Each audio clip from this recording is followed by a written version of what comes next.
So again, thank you for coming on. It's not every day that I don't know that it's been any day that I've had an opportunity to interview a superhero.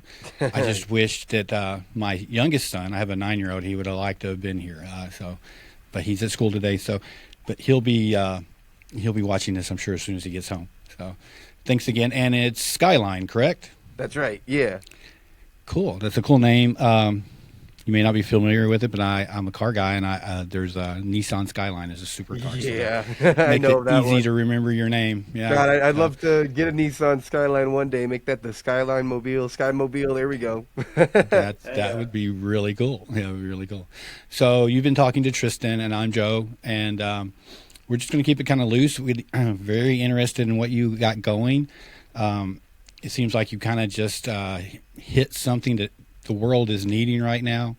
I think all the politics and all the issues that we have going on, people just want to see people doing some good things and making a difference in the world. So everything I've done a little research on you. I don't like to do too much because I like to be curious. I want to ask you, but everything I'm seeing is just this guy is great. You're doing some good stuff out there, people. Yeah, Thank you. yeah. Yeah, definitely. I So like to try to before, keep. Oop, my bad. My go bad. ahead. I No, you like go to try ahead. to keep the things that I do, things that I think anybody can really do.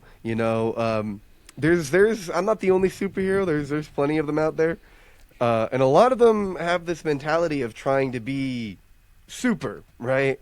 Where they want to put Right. themselves on a pedestal and kind of be higher tiered than your average civilian, and that's not what it's about. Not for me, at least. It's about using this sort of superhero aesthetic to show people that it is still cool to do community service, and you can do it too. If I can do it, what's stopping you? Right. Right. So let's get into a little bit of. I'd like to know kind of get the history of like before the superhero, and then kind of move into how what inspired you to take on this persona. Well, directly before, I guess, kind of Yeah. working my way backwards here. I was a musician, and I used to use a superhero persona as my stage name. I was mystery figure. It was all just kind of a joke back then. Just kind of a fun. I mean, mystery figure comes out to MF, and I would have MF on my chest. I just thought it was hilarious. But Yeah. one of another superheroes named Devil of Brooklyn, he reached out to me and asked, if I'm serious or not. And I told him about some of my history being in martial arts, being in the military and private security. And he was like, yo, you could do this legit, you could just be an actual superhero. So I dropped the mystery figure name and I became Skyline instead. That's like the direct, like pipeline into Right. how I did it. Uh, but as you heard from that, yeah, I've had some more technical experience that help with this sort of title. Uh, Mostly because I've always wanted to be a superhero growing up. Who doesn't? So Right. Yeah. I got into more, superhero esque roles. When I was like 15, my parents they said they were going to be gone for a little while, and I started staying with my friend, and then 2 weeks turned into 3 weeks, which then turned into 4 weeks. So my friend's mom was a little concerned, and I was also worried about, being sent to CPS or something like that. So I was like, no, it's fine, it's fine. So I was just couch surfing with different friends until couch surfing turned into van surfing. That was that was kind of wild. Right. To avoid the street, I used to sneak into one of my friend's mom's vans, and I would sleep there when she got off of work, and then wake up before she left to work the next morning at 6. Hmm. But uh, this is what really gave me my mentality nowadays to have more compassion towards unhoused people. As I got lucky being as young as I was in a way because people felt more sympathy towards me and they wanted to help out because I'm a child. I don't have it's clearly not my fault that I'm out on the street, and it wasn't. But for a lot of older folk who are out on the street, they're not given that same kind of consideration. They're treated as a lot of people choose this life. Uh, They want to be out there. It's a mental health issue, but all of these things kind of deflect that you can still help them. You can still show them that sympathy. Um, because I know I sure got it when I was a kid. Just because they're an adult now doesn't make them any more or any less in need than if they were a kid. So that's a really good point that I've always said. I've actually said that before too. You know, if you're between the age of 0 and 18, people are there to help you and help. But then from 19 to like 80, you're on your own. You know, exactly. you don't get a lot of sympathy or help or anything. You've also always told me, you talked about how a lot of times people are like, well, it's not my responsibility, it's someone else's responsibility, that's someone else's responsibility. But when someone's out there suffering, it's not really a matter of who's responsible for them. It's a matter of that something has to change. This can't, we can't continue like that. Yeah, I don't think that anyone would choose necessarily to be in those situations. It's just, sometimes you get trapped. Sometimes you've had some really bad things happen, and if no one steps up, if no one reaches down, no one's going to be able to pull anyone up. So, I applaud you for doing that. And so as you progressed before, when I seen you had some martial arts background, I used to be an instructor and a fighter and a trainer. Hell yeah. And then you moved into security. Well, I've owned a security business at one time. And it's like this guy's coming right up along the same line that I did. All those things kind of probably played into the fact. I'm sure that you have to have some kind of concern. Even I've seen where a lot of RLSH, I believe.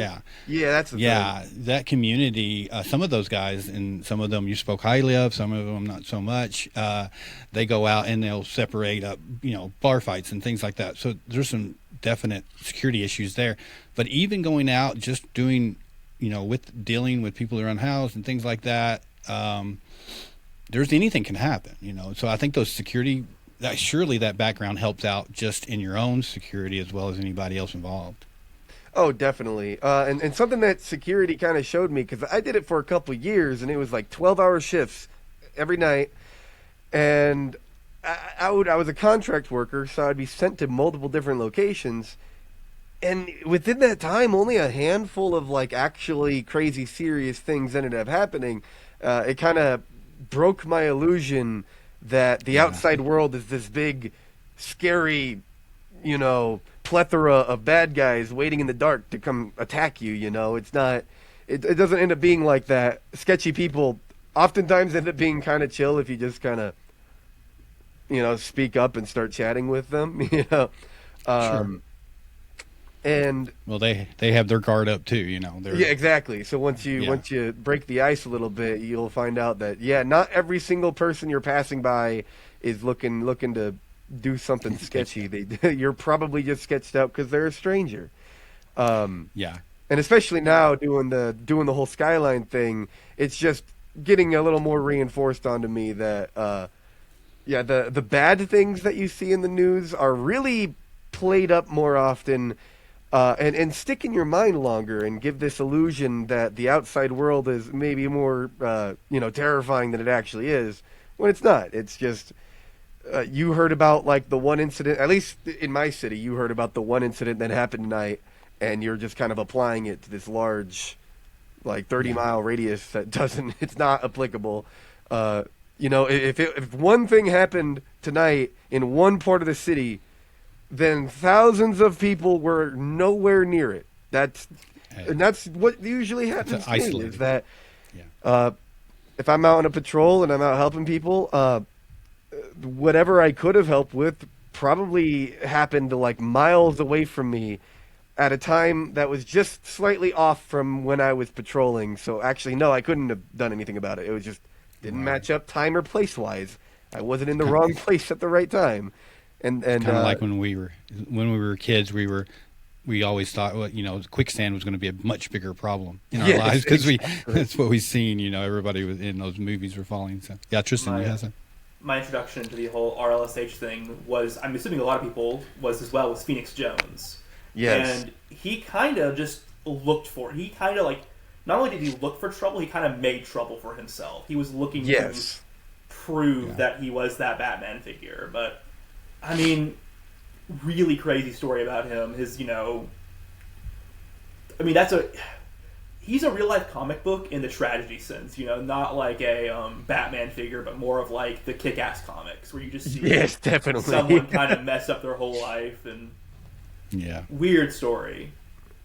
Yeah, that kind of mentality is definitely still around a little bit in the real life superhero community, but not nearly as much anymore. Especially now, thanks to the popularity I've garnered to show what the actual purpose of it is. Because, well, let's be honest, if you're going out there looking for trouble like Phoenix Jones was, instigating fights, you're not really like, what are you doing? What are you helping exactly? You might as well just go be like, you're just being a lesser version of a cop who just go join the force at that point. But on the flip side, when it comes to the community service and activism approach to it, well, then the costume actually makes sense. It's obviously for just garnering more attention to create moments like these where I could then talk to people on a one-to-one basis and get them inspired to want to start showing up for their city in ways that they actually can. That's why I like putting on the activism angle way higher than the crime fighting angle, because the crime fighting angle doesn't inspire people to also do the same thing, because they're going to think, oh, I could get hurt doing this. The only thing this side does is make you look cooler. On this side, people actually get inspired to go do it too. Interestingly, I think I've saw an argument that you're a better superhero than any of the comic book superheroes, because imagine what the Flash could do with that speed. He can stop crime, but how fast could he just have fixed the pollution problem? My favorite moments in those comics are not, Superman punching a guy to the moon or whatever. It's when Spider-Man goes to a kid who saw something horrible and is trying to be comforting, or it's when Superman shows that, he even Superman can relate to some of the pains you're feeling and wants to be there for you. Those, I think, are the strongest moments of those characters, and it's true. Represent that in the purest form. Right. Well, and if someone's helping someone homeless, most people would never even take a second look as they drive by. But if you're out there, you're going to get, you're drawing that attention to and by not necessarily, you're also hiding your identity, so it's not like you're trying to draw the attention to yourself. You're drawing the attention to the need, to the problem. Exactly. And so did you have other people that inspired you or motivate you to do this once you got kind of the feel for it? Definitely, yeah. So Devil of Brooklyn was the first to get me initially situated in here, but pretty shortly in, I did a patrol with the Extreme Justice League. Right, I've seen some stuff on that. Yeah, they're pretty cool. They've been around for 20 plus years, and have not gotten the recognition that they deserve. That's for sure. They came out here to Santa Fe on a trip, and I got to patrol with partially a portion of the team. And in that moment, it kind of dawned on me how professionally done it can be every time you go out on a patrol. The leader, Knight, he was in the Marines for 11 years, and he does it way more organized than I do. He a good way to describe him, he was like the epitome of a comic book superhero type of character, in terms of how he acted and composed himself, especially publicly. He was pretty cool to me, and definitely up there with the top superheroes for me. Right. And then of course there's Kevlar Cat, who's actually also part of the Extreme Justice League. We're more so on the just buddies. We're friends. Gotcha. When I went to California just last week, it was Kevlar Cat who carpooled me down to San Diego, then all the way up to San Francisco, then all the way back down to Los Angeles. So that was over 16 hours of driving there, just going up and down, the West Coast. And that was thanks to Kevlar Cat, who does not make enough money to be doing all this, but does it anyways. So that's something that comic book writers should start including now is superheroes carpooling. That side of things. Right. That'd be fun. Well, I can imagine that you have to have some type of connections and teamwork to really make it more effective. Otherwise, it would be just very limited. So Oh, I'm sure definitely. teaming up, with other groups is good.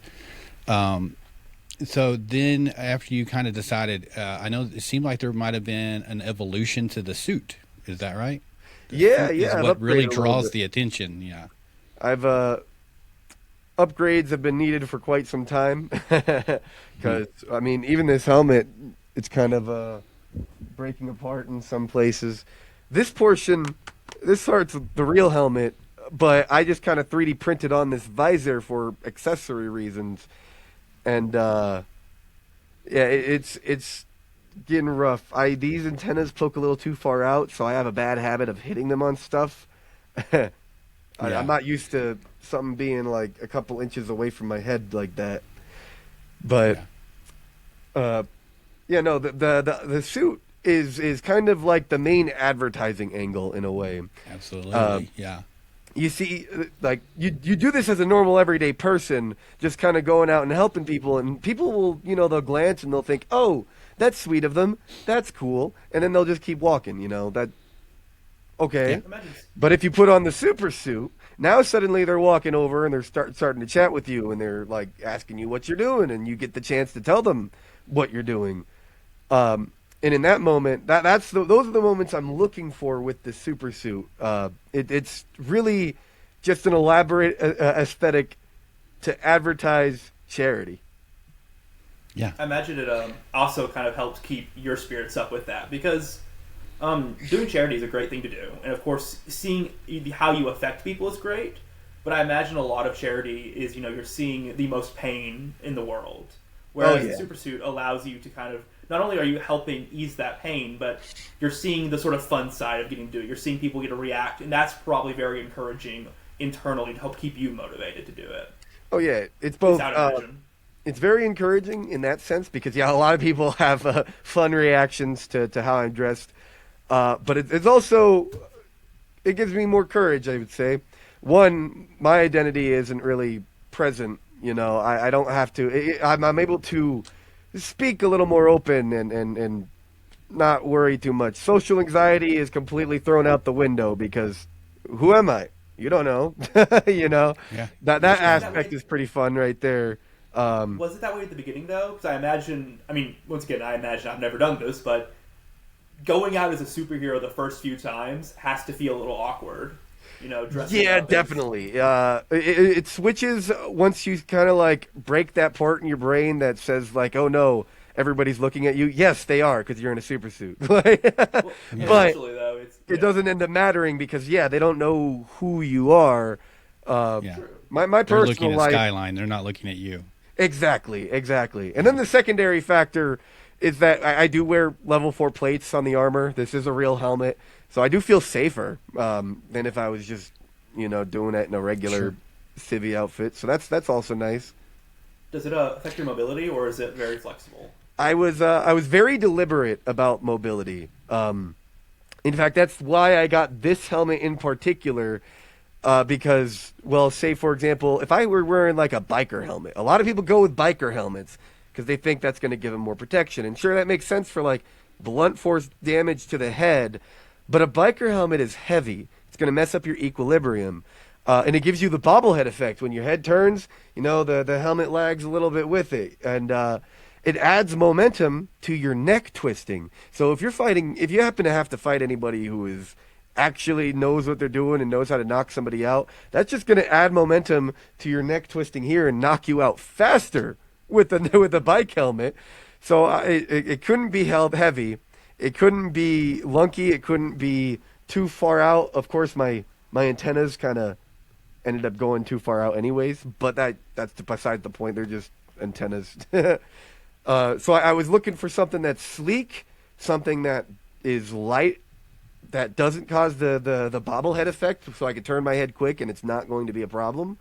It needed to still allow me to use my peripherals and be durable. So it took a lot of more, really getting the exact one that's perfect, that hits all those marks, so it's still protective, but it's not going to be detrimental to me because ruining your equilibrium, yeah, the rest of your movement Sure. is completely shot from there. Same with the vest. The vest, like the reason I don't have shoulder pads is so I could get the full rotation of my arms. I don't have stuff on my upper thighs so I could get the full rotation of my legs. I was very deliberate about kind of min-maxing how much defense I have to how much mobility. I wanted mobility to feel pretty normal besides the weight of it all. I was about to say, I was like, it's like finding that perfect piece of gear in a video game, but I thought that might have been a little too nerdy. No. I dressed up around, as a superhero. Yeah. You can't get too nerdy. That's true, yeah. Well, so you got like future plans for the suit? I'm sure you're gonna make it bigger, better. Tristan says you're probably gonna be flying soon, and that would be dope. If there was like some convenient ways of doing that right now. Logistically, most like personal flying machines don't have that large of a flight time or long of a flight time. And if you're only using it for recon, then you could just use like a drone with the FPV camera on it or something instead. Yeah. So getting me in the air. Yeah. I've been thinking about that for quite some time about making that actually useful. It's just, it would probably just be because it's cool. Yeah. Yeah, that's the main thing. Yeah. Interesting. I was about to say, if you fly down to, give out some food and water, it's going to draw even more attention, which is kind of your whole goal. Yeah. So I think it works well with your... It's true. It's true. Also, Skyline coming out of the sky. Exactly. That's why I'm like, how do I get myself in the air? Well, I've seen some drone technology that's coming out that they're able to, what is the Green Goblin? They got like boards similar to that. I mean, of course, these are very expensive and they're very limited on time. But again, that dramatic effect thing, and hey, we could rig up some wires and swing you in maybe on a train or something one day to make it really cool. Just doing it for show, definitely. Sure.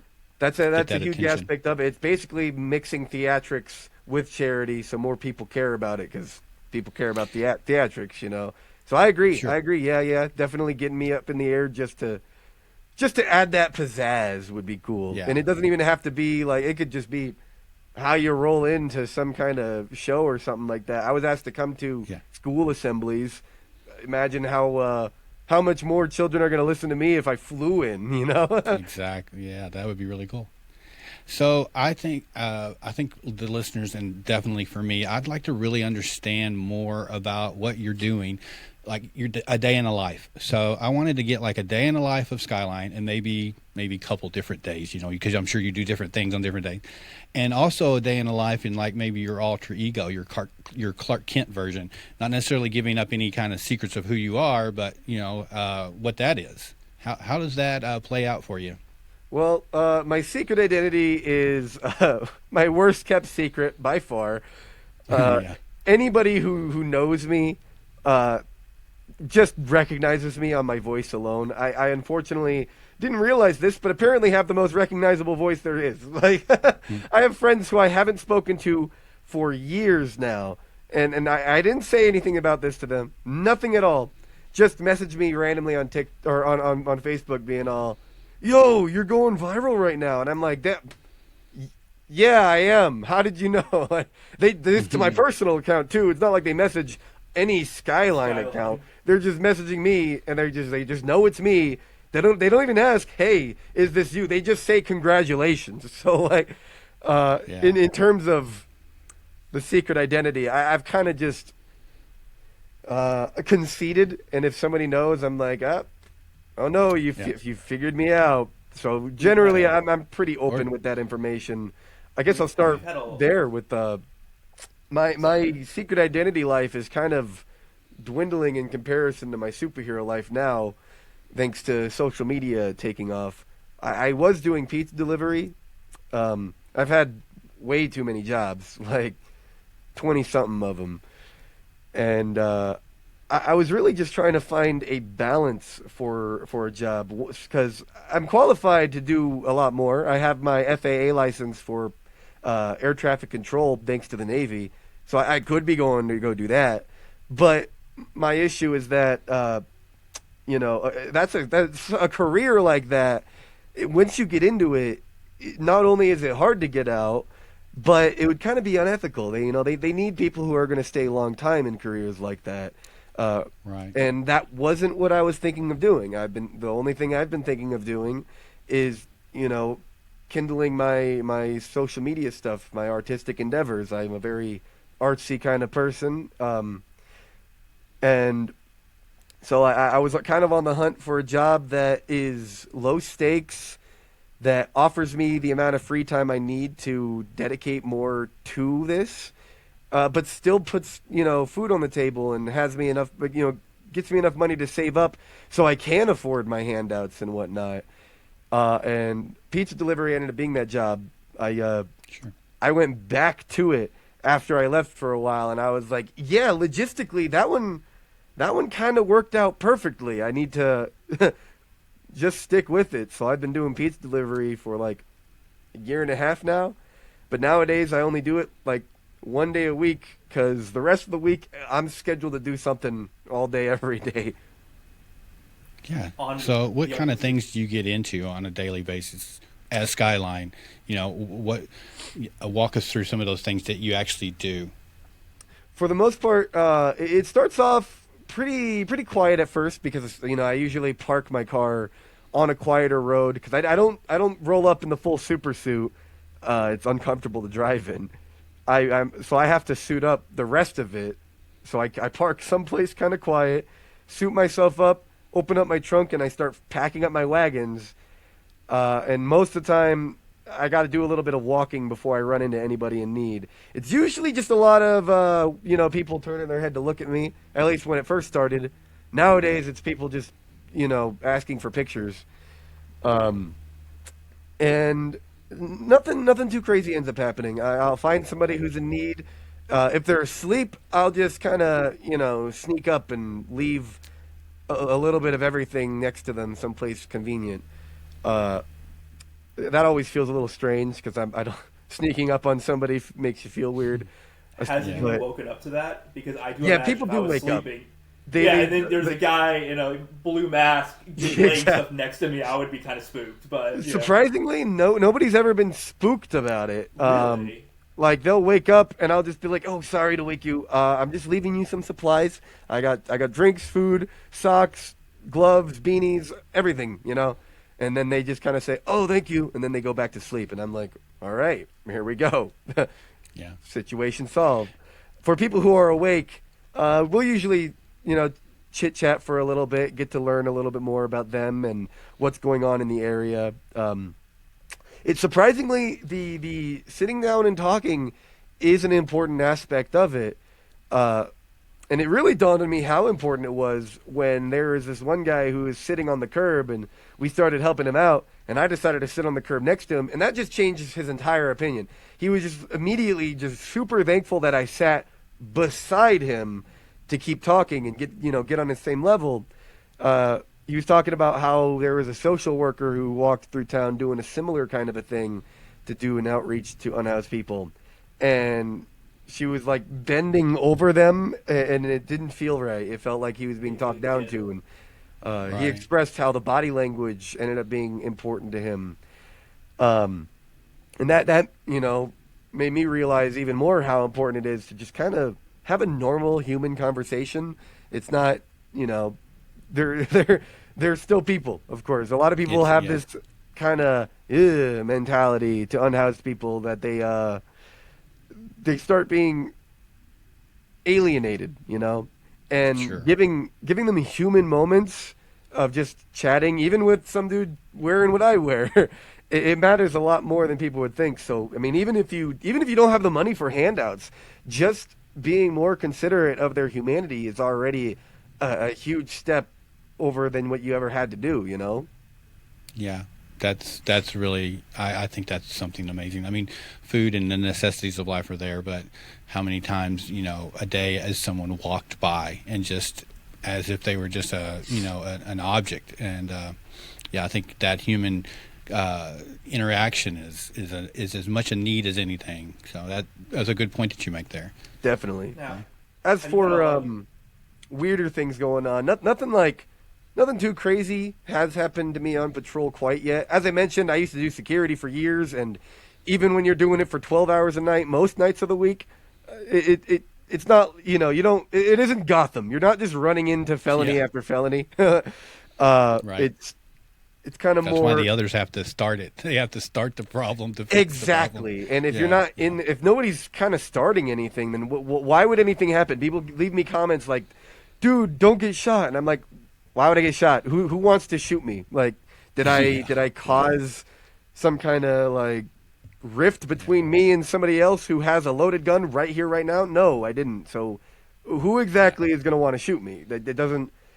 Again, it's based off of this fear that, you know, big city's scary, lots of crime. Anywhere you go, you're at risk. And I can see that maybe if you're like, I don't know, a woman or have like a lot of money that you're just flaunting, then maybe you're a little higher target for people who want something from you. But for the most part, if you're somebody like me, people aren't the kinds of people who would be thinking something like, "Ooh, I'm looking to take something from somebody."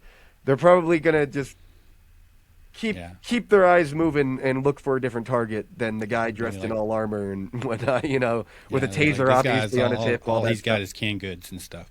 Exactly. Like they're not looking at me as a target in particular. So it just doesn't really add up.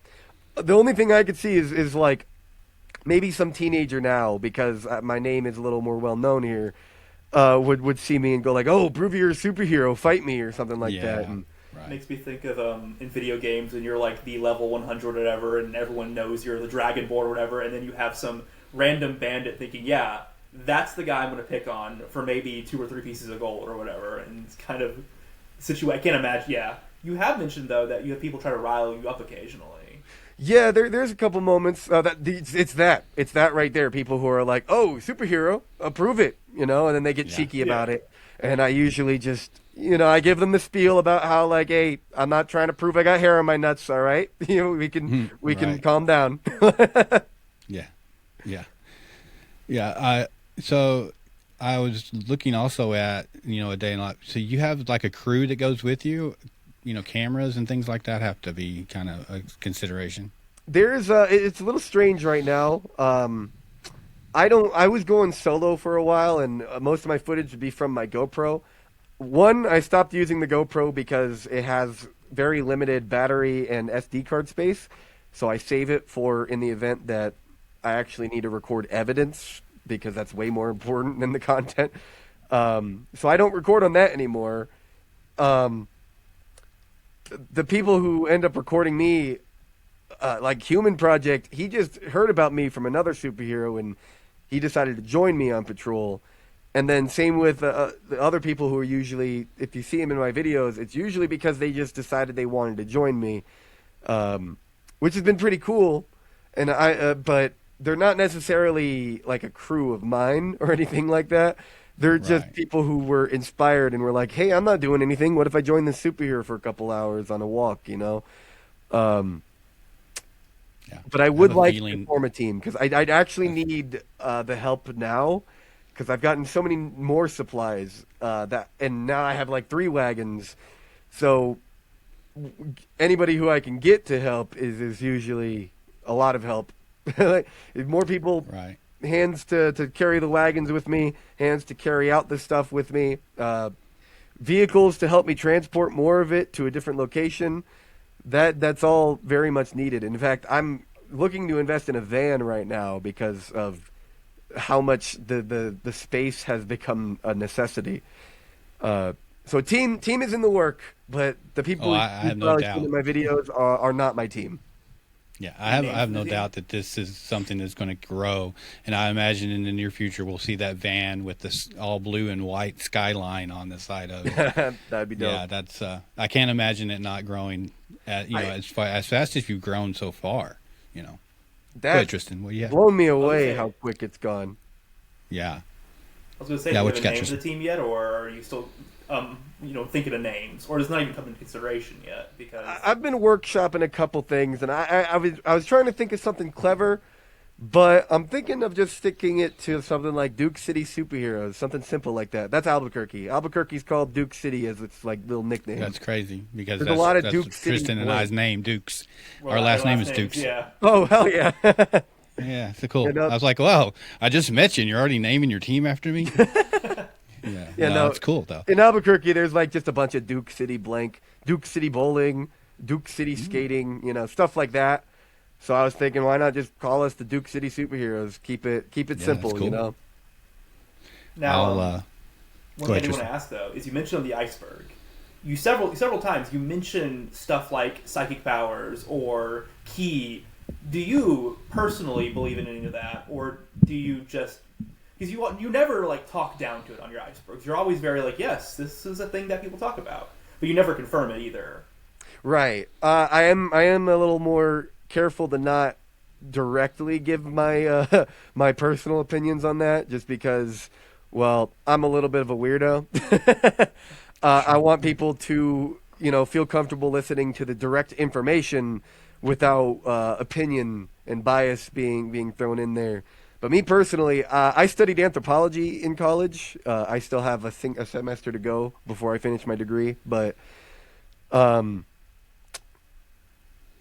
I studied it particularly because of my fascination with world religion, and I've studied a lot of different world religions and whatnot.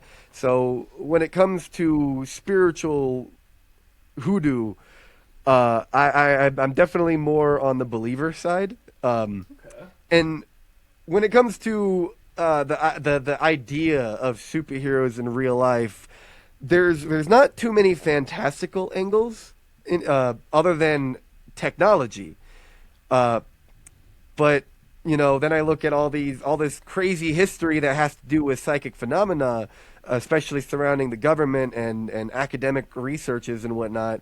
Then it starts sounding a little more like a comic book, and you're like, hey, it might be, it might not, So for the most part, I ended up including that because the iceberg is supposed to be like a superheroes, but in real life, not the real life superhero movement. A lot of people in this community are on the iceberg because it just makes sense, but the iceberg is for all things in real life that anything are like comic superheroes. Booky, exactly. that would be in the real world. So now, the fact that oh, my bad.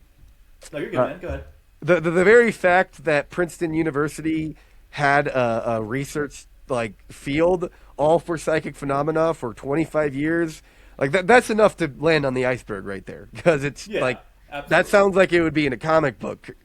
And the thing I like especially about the proposition of psychic phenomena is the fact that it's something anybody can actually, not actually, but it's theoretically something anybody would be able to do. If one person could do it, then anybody could do it, because if there were more substantial proof, then evidently it is a factor of the human experience, not anything that makes one particular person special. There's not a secret government program you go through that beams a psychic ray into your brain, and there's not like a serum you take, nothing like that. It would be from the proposition that you're a human and you can do it. So right. It kind of ironically fits with my motif of anybody can be a superhero. So that's another big reason why I chose to put those into the iceberg. On that note, you should just for your own, just as a thing for you, you should check out. There's a movie called "Men Who Stare at Goats" or "When Men Stare at Goats." It's about it's a little loosely comically made about how the government in the '60s was experimenting with like astral projection and all these psychic abilities that these guys had, and it's kind of a fun take on what you're talking about. Oh yeah, definitely. I've heard of that movie. Yeah, I was going to say, one thing I've seen a lot, and someone I'm actually researching to maybe invite on the show even kind of mentioned this. Once you get out of the sort of sterilized, very standard world we create around us, especially in like more modern day America, sometimes you start noticing some weird things that might be out of place, and that might just be that it's uneasy for you, or maybe it's just we've created a space where you don't see those things anymore. As you've done this, and as you've kind of gotten yourself into weirder and weirder circumstances, have you encountered anything like that you might say, that made me think there for a second in that regard? Well, definitely before the Skyline outfit, Yeah, I used to do quite a lot of ghost hunting. This is part of the reason why I'm on the Really? believer side. My personal experience makes it really hard to argue with the logic of it, you know? Um, like, oh, I'm going to be going back to some of these locations too as Skyline because it would just be fun, you know? When it comes to comic book superheroes, in the movies, we get a lot of crime fighting angles and stopping the big bad guy. But in the comic books, it's a little bit more nuanced Weirder. and they do weirder stuff with it. And the supernatural side of things is massive in comic stories. You know, we got And such. superheroes entirely dedicated to just the paranormal, like Doctor Strange is. Um, so I guess one good story would be this time I went down to a place called Hell's Gate. It's here in New Mexico, kind of locally known, and it's a local spooky, ghost spot. And I decided to go at like 3 in the morning with a couple of my friends because I was like, "Oh, we're gonna see some tonight. We want to be there when it's popping, you know." And I'll try to make this short because, to be honest, the full story is kind of long. But as we got to the end of this tunnel, the water was up pretty high, up to our knees, and there was something that came out of the water, like right in front of us, and it was very clear. It was not like a quick apparition or anything. All 4 of us saw it at the same time, and we all started freaking out because it was like this small, alien-looking creature, like pale skin, big black eyes, just like what you would describe as an alien, and it just dashed off in the water. And it was a tangible thing because the water splashed everywhere too, and we were like, "Holy crap! I think we just saw an alien." You know, we were freaking out. But the part that blew my mind significantly more was that a year later, I was living at this apartment complex across the street from Barnes and Noble, and I was taking my morning shower before I had to go to work, and something just took over me. I had to stop the shower because I had this. Like, I got to go to Barnes & Noble right now. I got to leave right now before I have to go to work. And if anybody knows me in my day life, they know, one, I'm not doing anything before I have to go to work. And then 2, I'm not stopping my shower early for no reason, all right? That's a no deal. But for some reason, this random little thing was telling me, no, Barnes & Noble. Right now, the most random thing that I could ever feel like I have to go do right now urgently. So I do. I go to the Barnes & Noble, and I go over to, the supernatural section, and I find this UFOs over New Mexico book that already has a bookmark in it. And I decided to read the bookmark page, and it's about a trucker who was driving down the I-40, which is the same highway that Hell's Gate is underneath. And as he's driving down the I-40 out of New Mexico, on the side of the desert road, he saw the exact same thing, just a small alien-looking thing with like big black eyes and pale skin. And I was like, dude, what the hell was that? That's what got me invested in the psychic angle of stuff, because I was like, that wasn't just a normal feeling. That was some kind of otherworldly urge that I had to act on immediately. Yeah, that's like 3 things coming together at once: your experience, his experience, and then the experience of the going there. Being kind of pushed to go do that. That is crazy. It was such a weird feeling. Writer, What's that? As an aspiring writer, as an aspiring author, I'm going to warn you. That's something like a Chekhov's gun. You better watch out. That's going to be your nemesis. You're going to have to, or maybe that's the start of the team. Oh, that's the alien. Maybe. The alien. Maybe that's holy crap. Maybe you're right, Tristan. Maybe he found his nemesis, and it's this is a whole storyline starting to build up here. Holy I crap! think you can't encounter an alien and then become a superhero, and then it just be completely unrelated. And then you come on our show and talk about it, and the aliens find out, and your ass. Oh, you're right. This broadcast. They're coming for you. Yeah. Okay. Sure. So we're moving pretty quickly on time. I know Tristan's got a couple of questions, and I don't want to keep you past our hour. But the one big question for me was your production quality on your videos. We do videos, and it takes so much time to do, but your videos are very segmented. I mean, you have like, a clip after clip after clip, and you're referencing the clip, you're referencing this, and it's a boom, boom, boom, boom, and then, and also I've seen your new lair. That's pretty badass. Congratulations on building that out. It's fun. It's fun. That seems like a lot of time. Yes. So between your Clark Kent life and your Skyline life and that production life, I can't imagine you have much other life. No, So I how much time do completely you spend- sacrificed my social life for a while there. I'm not gonna lie. Yeah, It was I go to imagine. work, do homework, as in edit on my computer, and then go do my superhero work as much as I could afford it. That was just those three things on loop. Nothing else really had time to come in. It's funny because I actually live with some of my friends. I'm like my roommates. They're good friends of mine, and then they would invite mutual friends over, and like I would just hear them downstairs all hanging out, and I'm just up here editing my Banging videos, away. and I'm like, I'm sorry, I can't go. It's been too long. This video has already taken me a month to make. I gotta get it done, and it's got to be today because tomorrow I'm going on a patrol. So like, I imagine they know your identity because otherwise you're going to have some very comic book comedy there. oh yeah, no, everybody at my work knows it. Everybody who knows me, again, like it's my worst kept secret. Most people in my personal life know it, and if they didn't, then they only have to hear me, and then they find out. Yeah. True. So yeah. I can imagine there's going to be a secondary team eventually that's going to have to help with that editing process because Definitely. I have on my notes growth of the channel. It's moving so fast. You're growing so quickly. I can imagine you're going to need some help on everything eventually. Yeah, definitely. I'd like to try to keep the same kind of vibe. That's the main thing I've been looking for when it comes to trying to find an editor is not only somebody who can help keep the vibe, but somebody who is knowledgeable to know what to look for. Because when it comes to those like little assets I find and different clips after clip, like it moves at a snail's pace because sometimes I'm doing a really deep rabbit hole for just a picture that lasts a couple of seconds. Exactly. I've seen that. I've done that before. Yeah. So I've had to. somebody dedicated to Sorry. research. It's there. They also need to be the editor. It's so whoever I find has got to be, They gotta be very well like-minded. qualified. And they got to be like-minded. Want to think kind of the way you think. Exactly. Speaking of like. Okay, Tristan.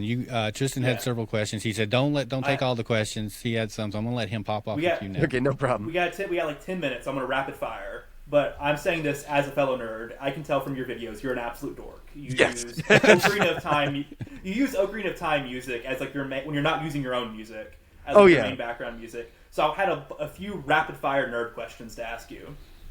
First, what starter Pokemon would be the most useful for a superhero? Oh, that's a good question. For most useful for a superhero as one of the starters. I kind of want to say, oh no. Definitely going to have to be a water type. Really? Just because, well, when it comes to real world problems, a fire is more likely to be something, that you need to stop. Yeah. Grass types, unless, oh no, a lot of grass types have healing abilities. So like maybe Meganium. Ooh, that's Who's a more healy grass type in the starter? A lot of the grass types are more cool, like dinosaur-esque. Venusaur does have aromatherapy. He has access to that move. And chlorophyll. No, chlorophyll helps speed. You need to also be thinking about that alien that's coming for you. What that's Right. protect you from that. I might stick. Okay, it's straight up Final answer. weird pick, but Final answer might is- be Meganium just because I'm of watching. the ability to heal. Is just I'm watching a guy do a playthrough of Pokemon Heart Gold, and his main Pokemon is Meganium. So oh it's hell kind of yeah! fitting. You know what? All right. Meganium does not get anywhere like when it comes to the attention to starters. Meganium is probably like near the bottom of the list. Meganium deserves some love. You know what? Yeah, I'll say Meganium. All right, Meganium locked I'm down in. for that. Second question: if you could have a max of 30 in any of the D&D stats, which being Strength, Dex, Constitution, Charisma, Intelligence, or Wisdom, and a normal human can only get to 20 in D&D, what would be the best one for a superhero? Charisma by far. Absolutely, I agree Yeah. 100% with you on that. It If you can't do it, talk someone else into it.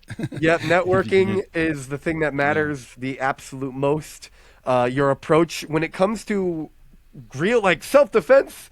The best self-defense is de-escalation because you don't have to use any of the punchy-kicky moves, you know? So if you can de-escalate a situation, that's the best thing you can do. That is the most amount of success in any hectic scenario is de-escalation to the point of no fight whatsoever. So max charisma to just be like, put a stop to it and make everybody calm down and not want to fight at all, that's perfect. So really you're a D&D bard pretending to be a D&D monk. There we go. Yeah. So, final super nerdy question, and you kind of answered it with the Pokemon question already.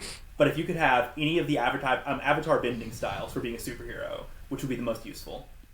Oh, me personally, I'd probably go with airbending, It fits you, yeah. Or earthbending. But as you mentioned, when it comes to the general needs of a superhero, waterbenders can heal with some versions of water. It has to be sacred, I'm pretty sure. But, healing is a good ability. Being able to put out a fire is a good ability. If it's a full moon, then being able to, subdue somebody just by with blood bending. Yeah. You don't have to fight them. You could just stop them. Like, the show makes it out to be like this horrific thing, but that's way better than burning their face off. oh yeah, that's a very passive way of subduing somebody. You don't have to physically assault them whatsoever. You just make them stop moving, and there you go. Like, another bender, you can take away their bending, and then they're harmless. So you have that many options there. Well, and go ahead. yeah, I think either waterbending or earthbending would be one of the best two. And one more, less like just a question about you. Why Skyline? That is actually a funny little story. I didn't come up with the name. It was my friend. She's an author, Veronica Ford. I was actually going to stick with the mystery figure name after my music stuff. But one, I was starting to think about it, and I was like, nah, I should probably make it a little more serious, something a little more friendly. Especially when the color change started to happen, because I was trying to keep it with this mystery vibe, but I decided to, instead of do any designing, I was just going to go strictly for use and functionality when it came to what I found on my super suit. Because I didn't have like a lot of money to just buy whatever I needed when it came to my armor. I had to go thrift for most of it. I went to military surplus stores, pawn shops, checked the Facebook Marketplace to find the pieces of armor I wanted the most. Especially when it comes to the vest, which is currently just kind of on the floor because I got back from patrol and immediately went to bed. Yeah. But I had to find something that I could modify to fit plates into. So I didn't really get the choice of what I wanted to wear because I had to just go with whatever was at the store at the time when it came to the best deal as well. So as I collected everything, at first it was all black, and I was like, okay, we got to paint this. This no longer looks the vibe of a mystery figure type, and spray paint wasn't working. So it was working fine, but it was rubbing off a little too easily. It didn't look too even, so I figured I need to also switch to exterior house paint, which is what this is what's painted on here now, and that's why it doesn't chip so much, or it doesn't weather. It's waterproof, all that stuff. But those buckets are expensive, so I was like, okay, we're doing 2 colors and only 2 because these are $40 a pop. Sure. So I stuck with the blue and white because I was like, I want to be inspiring. That is the main goal of the outfit, is to help inspire. So let's go with something inspiring. It was gonna be white, blue, purple, and gold. And I was like, we're taking off the purple and gold because the mystery aspect doesn't matter anymore. We're sticking with just blue and white because that looks like the sky. Sky's the limit. That sounds inspiring to me.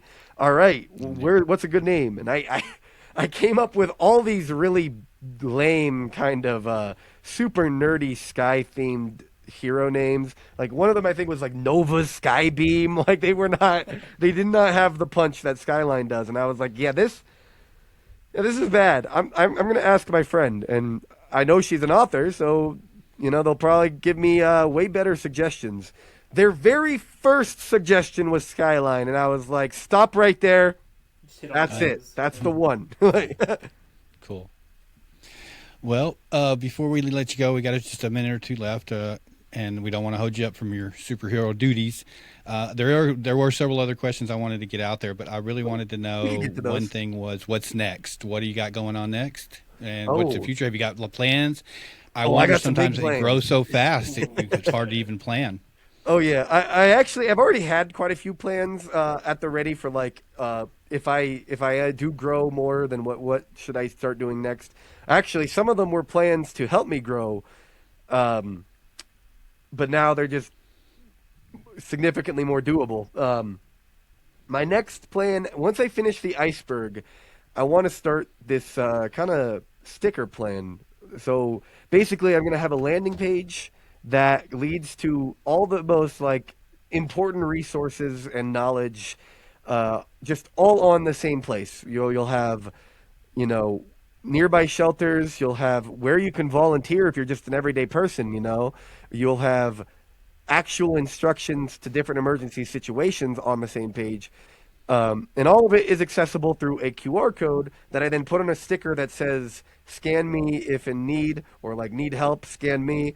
And then I'm going to print 1,000 of these and put them all over the city, just everywhere. So if you turn any corner, you'll probably find one of those QR codes, and you can start finding out how you can help people as well in the city of Albuquerque.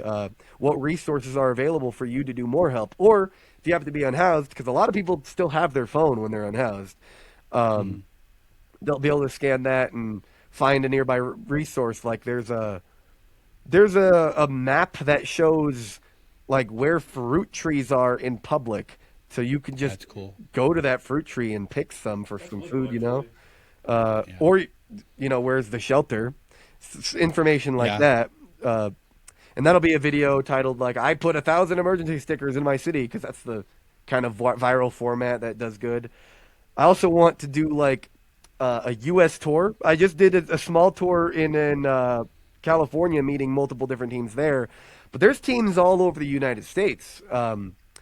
So I want to. That's another reason to get a van, is not just to help me carry supplies here in Albuquerque and help carry a team all in the same vehicle, but for whenever I decided travel to every state and meet every superhero in the United States, somewhere I can just sleep overnight Yeah. for the van. So big U.S. tour, that's part of it. Part of that tour, I'm going to kind of do the same thing I'm doing with the California one. I'm still editing that video right now, but kind of turning that video into like give it the vibe of like a travel comedy. I love Yeah. That'd be cool. vacation comedy movies like National Lampoon, stuff like that. So try to incorporate that kind of energy into this big U.S. trip, because that trip will probably cover like 50 videos on its own. Because Yeah. each state I stop in, I'll have something planned, some kind of event.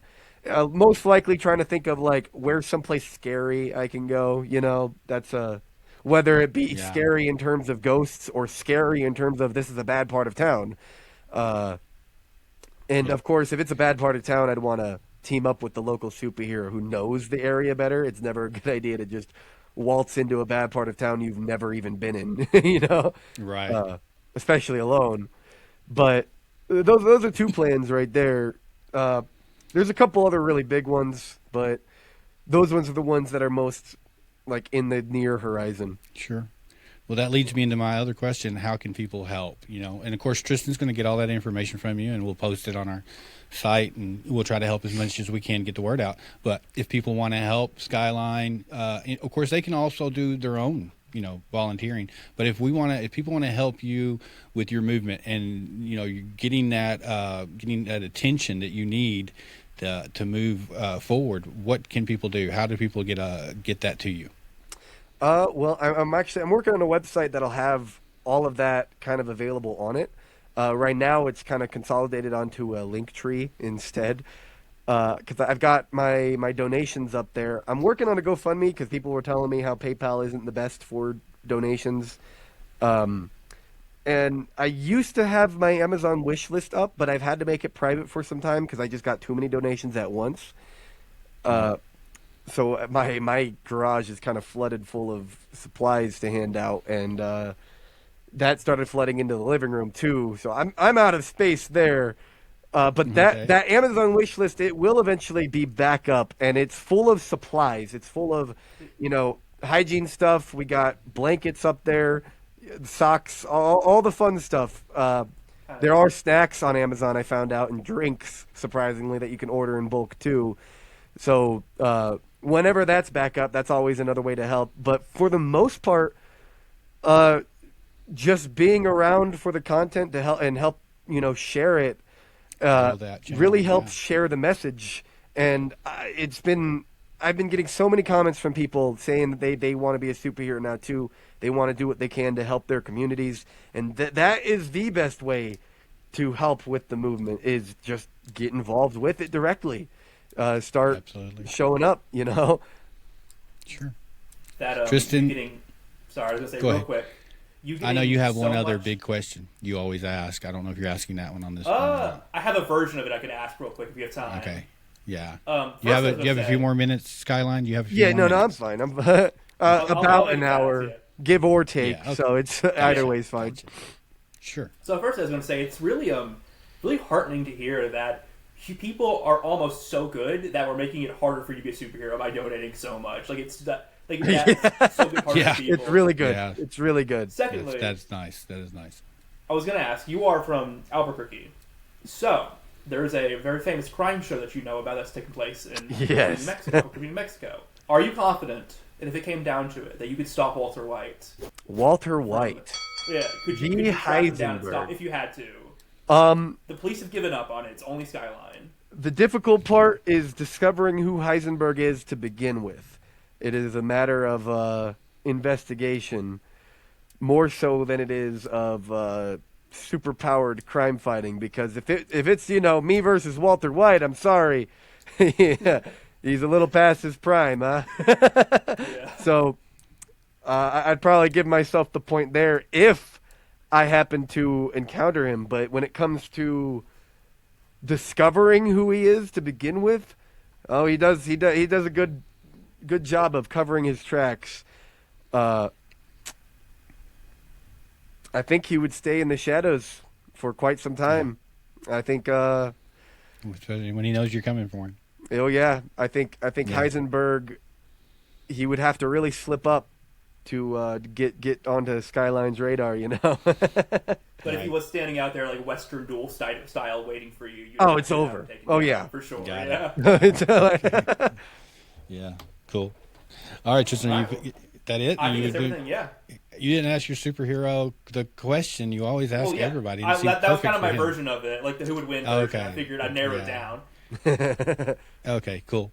Well, Skyline, hey man, I don't just want to thank you for coming on. I just want you to know I have admiration for what you're doing, and it's something that everyone needs to try to take a part in. Just a little bit of kindness every day, whether Definitely. you believe in this religion or that religion, or you're a Democrat or Republican, all those things. If we could just all start putting a little bit of kindness out there, maybe others would notice that, and I think it would be it'd be a super thing to happen. Definitely. So, thank you so much, and all the best of luck with the with your new projects you got going on, and the alien that's tracking you down.